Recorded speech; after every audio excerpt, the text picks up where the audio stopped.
Hello, so this summer I created a marker and pedigree hybrid visualization tool. This tool will be hosted on cassavabase.com. Cassavabase is a community-specific database hosted by BTI Soul Genomics Network. It stores information such as trial experiments, accession data, crosses, and other genotypic information that you can compare in an integrated manner on the website. And it is also part of the Next Gen Cassava Breeding Project, which aims to unlock cassava's true potential. And usually what they mean by that is cassava's role in development. So it's the third most consumed source of carbohydrates in Africa. And it's very important because it is capable of being grown in suboptimal soil conditions due to drought and can be stored for later use in case of famine. So clearly cassava has a big potential to address the issue of food security in developing regions, and specifically in Africa. However, a big issue is that cassava, through the process of domestication, has accumulated many mutations, specifically mutations that affect the macromolecule catabolism and biosynthesis. And to address this, breeders have bred for heterozygosity, and specifically to mask the harmful recessive alleles with wild-type dominant alleles. And to preserve this hybrid fitness, they have chosen to vegetatively propagate the crop. However, this means that there are fewer recombination events as opposed to the sexually reproducing progenitor species. So there's less genetic variation within the population. So given this lack of genetic diversity and also prevalence of these harmful mutations, when you do allow cassava to breed sexually, it does suffer from inbreeding depression, which is a big issue. These mutations affect yield, which is really important given that cassava feeds so many people. And if we are going to focus on food security in developing regions where it's needed most, then cassava should be yielding as much as possible. In these images, you can see that in the homozygous graph, that the mutation burden is lower as opposed to the heterozygous, where they are carrying the mutations and are just masking them with the dominant alleles. So to address this, we are using applied genomics. We are looking at genetic data regarding the cassava accessions to inform future decisions regarding breeding. We will be looking at single nucleotide polymorphisms, or SNPs, that are associated with the phenotype. So rather than looking at the health of the plant, that would be the method used in classical breeding. We would look at the genes themselves. And I included a picture of the central dogma just because we're looking at the root. So instead of looking at just the phenotype and the proteins that are created, we are looking at the DNA that is producing or associated with these phenotypes. And by following these SNPs throughout the generations, it can help inform us on how to properly breed them. And this technique is known as marker-assisted selection. So for the case of cassava, we will be looking at haplotypes, which are a collection of SNPs that are generally inherited together. It's really similar to like gene linkage. So we'll use the tool to see how the haplotypes segregate, and you can also use the tool for single markers, but specifically for the usage case of cassava, we'd be looking at haplotypes. And we would find, we would select markers that are associated to yield and follow them throughout time. And then we would be able to choose which accessions to use and to most likely create the best progeny. So for the methods to create this tool, I use the model view controller framework. This is about to get technical, by the way, so this is very computer sciencey. So this framework just outlines how the separate components of a program work together to function properly. So first is the view, and that's basically the user interface. It's what the user sees. So for this project, that's the web page. Next is the model. So that's like the internal stuff that users can't see. So in this case, that's the database and all the information contained in the database, like the accession and the crosses and all the marker values. And finally is the controller, which mediates between the front end and the back end, or the user interface and the internals, and allows users to like request data, and then the program will retrieve that data to then be visualized. So first, I worked on the back end, and the back end is just a fancy word for the internals of the program, the stuff that the user can't see. And I used PostgreSQL to return the query markers. Also, another preface, I will be listing a lot of names, and these are just programs that do things. They're just fancy computer programs. So PostgreSQL allows programmers to access information from the database and retrieve it.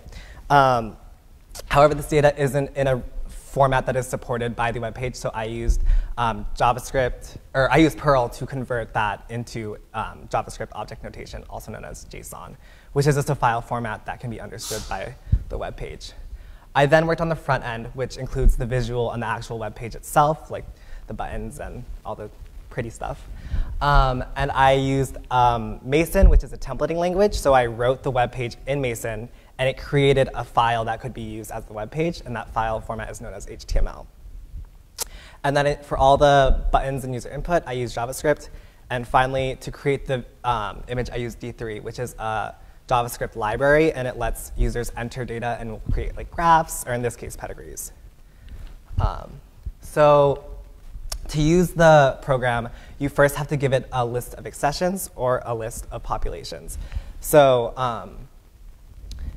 but both of those are internally are just a bunch of accessions. Additionally, you would select a shared protocol. So all of this data is collected from experiments. So all of you guys who work in wet labs, you guys know what protocols are. You would just use the protocol associated with those accessions. And then you can select up to 7 markers. I coded it to handle 7, but it could handle more. And then you can click Generate to generate the tree. So here you can see a demo of it. So I'm putting in the accessions and then the protocol. And then I'm going to choose I'm going to choose 3 markers in this case. So one thing is that it does take a tiny bit of time to load because we are optimizing the function that retrieves the requested markers, the values of those markers. Yeah. So now that it's loaded, I actually am going to pause it.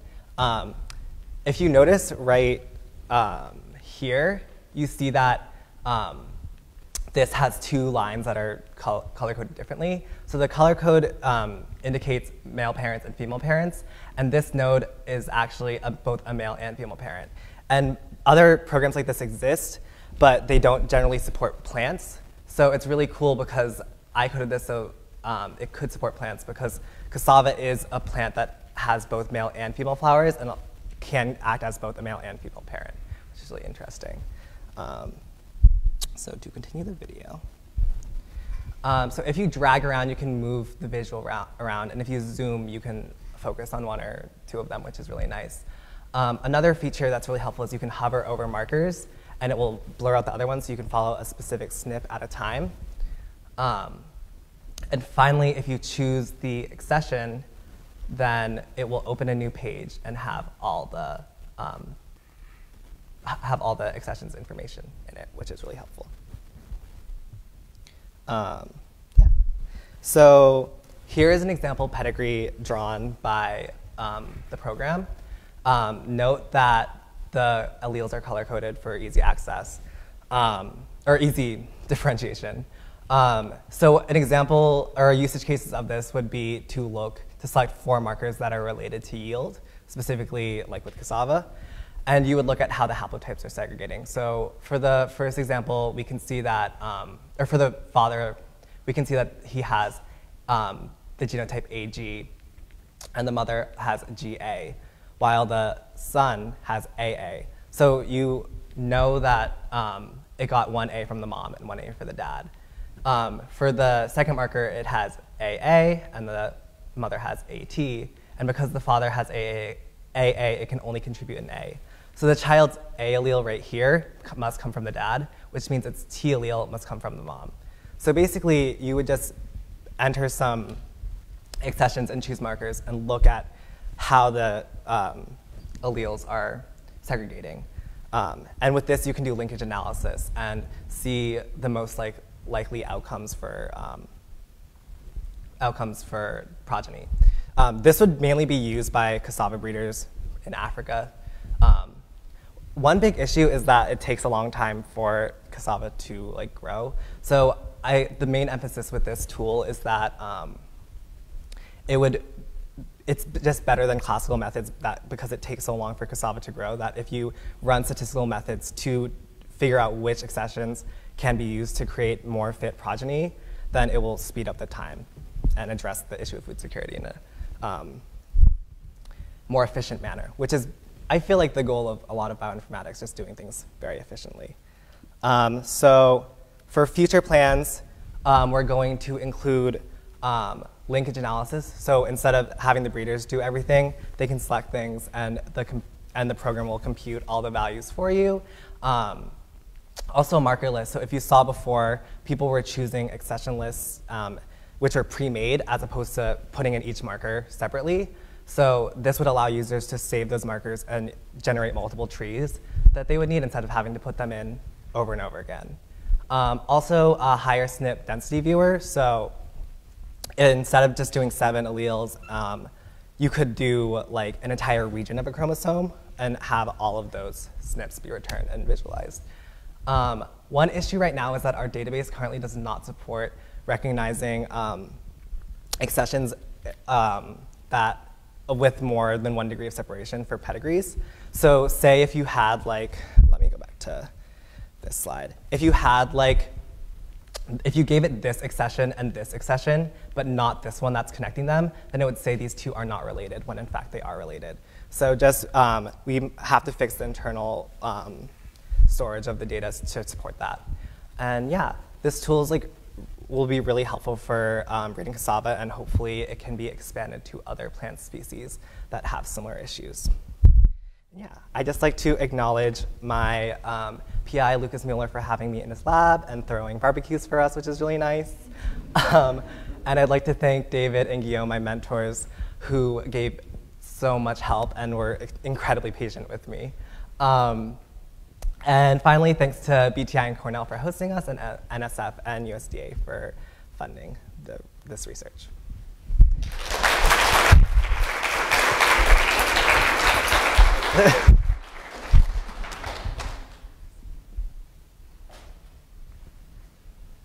Oh, okay. Okay. You can, Al, you can go.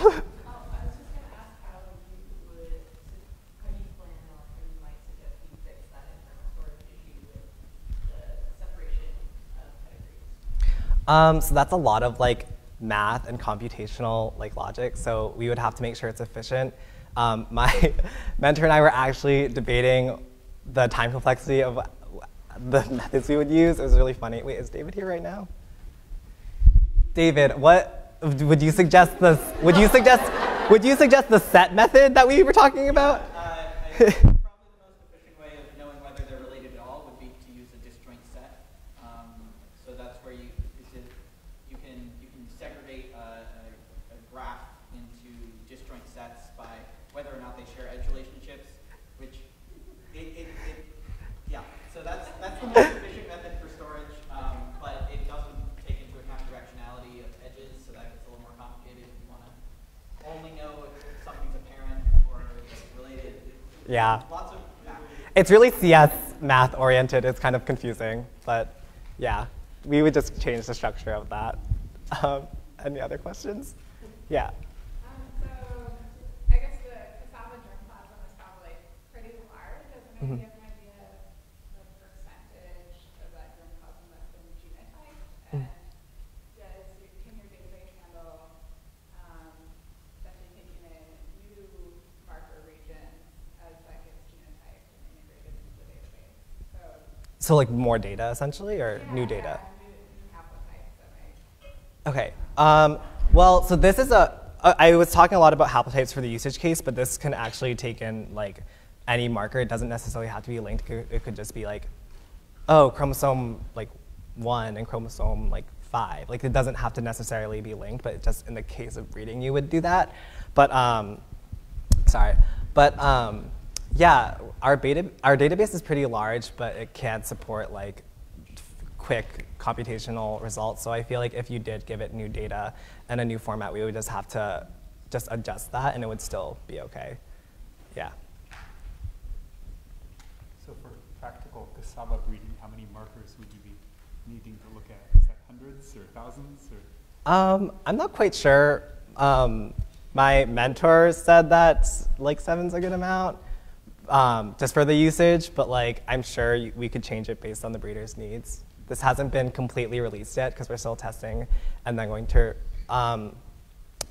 launch it, and in that case we would consult breeders. Oh, Lucas. I can maybe give an Okay. answer to that. So they've developed a little genotyping assay that contains, I think, 15 markers. Okay.